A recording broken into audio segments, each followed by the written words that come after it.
बिस्मिल्लाहिर्रहमानिर्रहीम। अस्सलाम वालेकुम। आज हम बनाएंगे तोरी गोश्त। पहले हम गोश्त पकना रख देते हैं। उतनी देर में गोश्त तैयार होगा, उतनी देर में हम तोरियां तैयार कर लेंगे।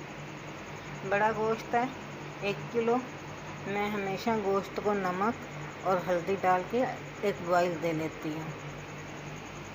प्याज 2 दरमियाने, टमाटर 2 दरमियाने, 8-10 जवे लहसुन के हैं, अदरक है पिसा हुआ 1 चम्मच बड़ा, हरी मिर्च का पेस्ट है 1 चम्मच बड़ा पिसा हुआ, लाल मिर्च, हल्दी पाउडर और नमक, और जितनी हमें ज़रूरत है घी की उतना घी हम इसमें इस्तेमाल करेंगे। सारी चीज़ें हम कुकर में डाल देंगे।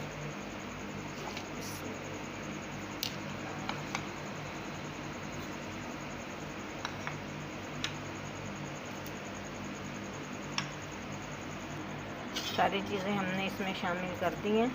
अब हम इसमें जितना हमें पानी ज़रूरत है गोश्त गलाने के लिए उतना पानी शामिल कर देंगे।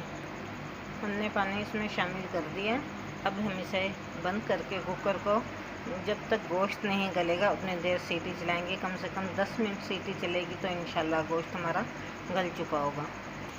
ये देखें कुकर हमने चूल्हे पे रख दिया है। आग हमने इसके नीचे जला दी है। अब जितनी देर में ये गोश्त तैयार होता है उतनी देर में हम तोरियां बना लेंगे। काट ली हैं, साथ 2-3 प्याज भी काट लिए।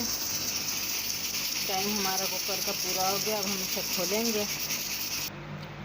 ये देखें ग्रेन गल चुका है अल्हम्दुलिल्लाह। अब हम इसमें तोरियां और प्याज शामिल कर देंगे।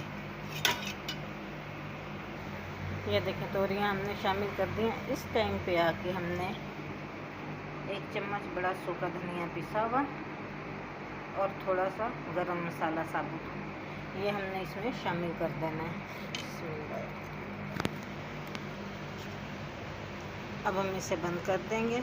सीटी चलने से सिर्फ 2 मिनट बाद आपने चूल्हे को बंद कर देना है, क्योंकि इतनी देर में सालन बिल्कुल तैयार हो जाएगा। ये मज़ेदार तोरी गोश्त तैयार है।